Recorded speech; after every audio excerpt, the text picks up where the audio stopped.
informe de recomendación, ¿ya?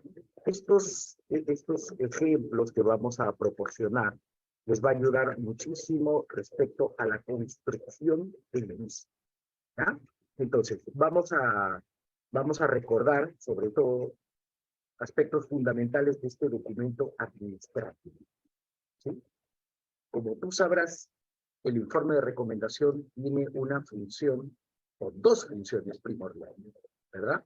Nunca te olvides que es un documento administrativo que lo que busca es, en primer lugar, a partir de un análisis, a partir de una interpretación, poder hallar un problema, ¿correcto? Una situación problemática. Y a partir de ahí, poder plantear soluciones y recomendaciones. Para ello, nosotros vamos a poder plantear un caso, ¿correcto? Un caso. Y vamos a ver este caso que tienes ahí. Como verás, hay una situación bastante problemática, ¿no? Yo te lo voy a recrear un poco. Pues ya tú obviamente lo vas a ver luego. Pues bueno, hay una niña que presenta un problema, y un problema de salud bastante grave, bastante recurrente que se da en nuestra sociedad, aunque tú no lo creas, y es el hecho del sobrepeso. Entonces, el director de esta institución educativa descubre que hay una niña que tiene sobrepeso y le pregunta a la profesora, pues, ¿a qué se debe este problema? Y la profesora, pues, bueno, no sabe qué responder, ¿no? Entonces, el director le dice, mira, ¿sabes qué? Quiero un informe de recomendación detallándome esta situación problemática y, sobre todo, que me plantee soluciones. Entonces, la profesora Doris lo primero que se pregunta es, pues bueno, ¿cómo busco información y cómo lo organizo, verdad? Entonces, la profesora se dispone primero a hacer una entrevista a los padres, o en todo caso a la mamá de esta niña. Y aquí vas a ver un diálogo en la cual la profesora le pregunta, ¿no? ¿Qué es lo que suele comer, pues, la niña, ¿no? Y la madre le da el detalle de qué es lo que ingiere, tanto en el desayuno, en el almuerzo, la cena, y lo que la niña consume en la escuela. Y te vas a dar cuenta de una serie de datos que recrean, detallan y rodean esta situación. Esa es la primera información, o mejor dicho, la primera fuente que recoge la profesora respecto a la entrevista que tiene con la madre de la niña. Una niña que ya presenta este problema desde hace 2 años antes. Te darás cuenta primero que esta fuente tiene bastante información. Tiene los nombres en este caso, el nombre de la madre, tiene la fecha, y básicamente es un reporte de entrevista, ¿verdad? Luego, la profesora tiene acceso a la información de la canasta básica familiar, es decir, lo que básicamente consume la familia de la niña que tiene este problema de salud, o de obesidad, es el problema, brindada por justamente el padre de la niña. Y como te darás cuenta, mira todos los datos que se pueden recoger de esta canasta básica, ¿verdad? Te darás cuenta que hay muchísimos alimentos altos en azúcar y también hay muchísimos alimentos altos en grasa saturada. Y la tercera fuente de información en la que cuenta la profesora Aarón es justamente informaciones, ¿no?, que recoge ella a partir de lo que le dice la hermana mayor de la niña, que tiene que ver básicamente con cuestionamiento. ¿Qué es lo que hace la niña, pues, en las mañanas? ¿Qué es lo que hace la niña en las tardes? ¿Qué es lo que suele hacer la niña en las noches, ¿no? Si te das cuenta, una conducta bastante recurrente de la niña en las mañanas es que, bueno, pues, ¿no?, definitivamente no es de levantarse muy temprano, le cuesta levantarse muy temprano por lo mismo, porque se cuesta muy tarde, ¿verdad? En la tarde, pues bueno, después de ingerir lo que ya has visto en la fuente 1, o lo que puedes realizar en la fuente 1, pues la niña o duerme o juega con el celular. Y en las noches, la ingesta de comida también es alta en azúcar y grasas saturadas. Además que, bueno, parece ser que la niña, pues, se queda dormida viendo TV. A partir de todo este cúmulo de información que ves aquí, la fuente número uno, con todo lo que la niña come, tanto en casa como en la escuela, la canasta básica familiar llena de este tipo de alimentos y la rutina diaria de la niña, entonces la profesora dice, pues bueno, ¿cómo ahora sistematizamos toda la información? Y te vas a dar cuenta que los datos que están en la fuente, la profesora lo plantea en un esquema de protección, en donde, como te darás cuenta, la presentación del problema tiene todos los datos que rodean al problema en sí. El problema, la niña, la edad de la niña, desde cuándo presenta el problema, en dónde se ubicó el problema y básicamente qué tiempo se está abordando esta situación. Te darás cuenta en este sistema de protección que en ningún momento en la presentación del problema existen causas, razones, los elementos detonantes de este problema. Luego te vas a dar cuenta que en causas obviamente están todas ellas. Y hay una particularidad con las causas que están catalogadas, que están categorizadas. Por ejemplo, ¿cuáles son las causas? En primer lugar, vamos a ver, alimentación. Esa es una categoría. Estilo de vida. Esa es otra categoría. Canasta familiar. Esa es otra categoría. Y te darás cuenta que en alimentación hay un gran detalle, ¿no? Cómo es la ingesta de alimentos, tanto en la casa como en la escuela. Y qué es lo que la niña consume en el desayuno, en el almuerzo, en la cena, y lo que consume propiamente en su colegio. Respecto al estilo de vida, también están los detalles, donde figura un dato bastante resaltante, ¿no? El sedentarismo.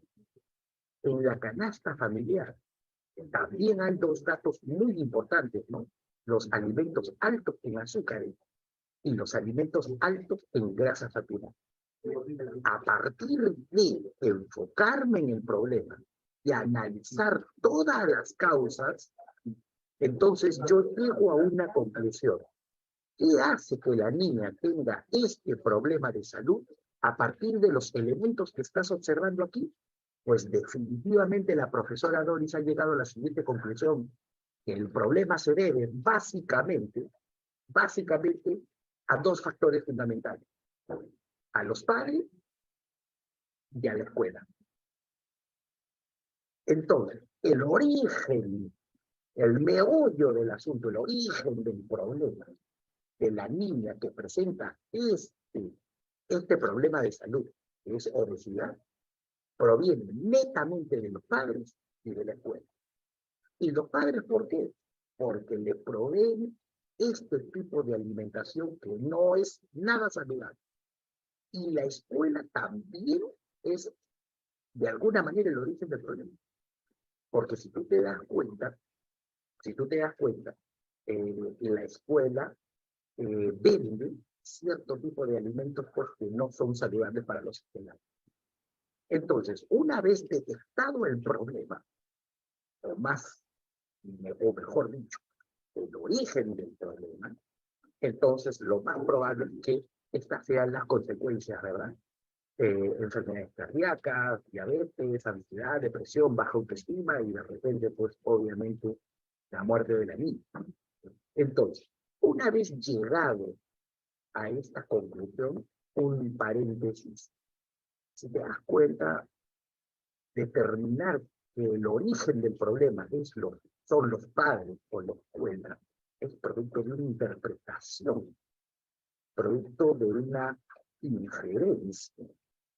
Decir que son los padres de la escuela no es que tú lo vas a poder observar en las fuentes, tú lo vas a tener que interpretar. A eso llegas después de ver una serie de datos. Ahora, recordemos, las recomendaciones es el punto en donde tú tienes que plantear soluciones. Y si ya detectaste que el origen del problema son los padres y la escuela, entonces tenemos que atacar ahí. ¿Cómo solucionamos este problema? Vayamos al origen. Respecto a los padres, si los padres son el origen del problema, entonces, pues bueno, ¿no? Mejorar su patrón de conducta, mover a la familia, establecer rutinas, ¿no? Reemplazar el tiempo de pantalla de la niña con tiempo familiar. Eso es lo que tendríamos que comenzar a priorizar con respecto a modelar un patrón de conducta en los padres, ¿verdad? Y en la familia. Con respecto, de repente, a la escuela, supervisar los alimentos que venden, implementar expendedores de alimentos de repente alternativos, sanciones a los negocios que a lo mejor no se siguen a esta norma, implementar talleres de padres, etcétera. Si tú te das cuenta, las recomendaciones solucionan el origen del problema. Una vez que la profesora Doy, que es la del caso, tiene todos estos datos, lo primero que va a hacer es construir el documento propiamente dicho. Y este es el documento. Este es el documento que ella ha logrado redactar. Si te das cuenta, como yo siempre lo menciono, el documento lo tienes que ver en forma y en fondo. Profesor, debe de tener membrete, el código, destinatario, remitente, asunto, fecha, sí lo debe de tener. Fórmula de apertura, sí lo debe tener. El remitente y el destinatario deben estar con sus cargos, lo debe tener. Los párrafos deben tener subtítulos, deben tenerlo. Presentación del problema, causa. Se debe resaltar los conectores lógicos, se debe resaltar los conectores lógicos. Te va a permitir construir oraciones. Como verás, la conclusión y la recomendación están construidas como párrafos.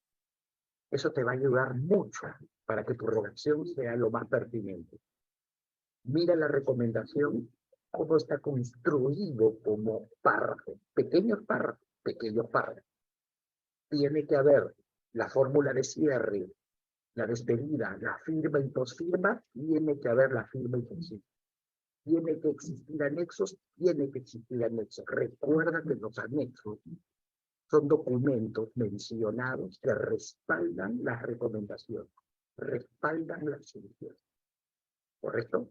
Entonces, te dejo este documento, te dejo este informe en donde vas a poder ver un buen modelo que te va a ayudar para la evaluación de esta semana.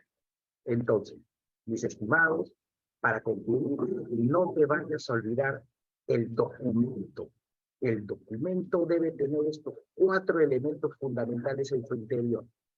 La presentación del problema en donde está la situación propiamente problemática y los aspectos que la rodean, las causas que son razones y motivos, la conclusión que es el origen del problema y las recomendaciones que no son otra cosa que las soluciones y sugerencias justificadas para solucionar el origen del problema. ¿Estamos de acuerdo?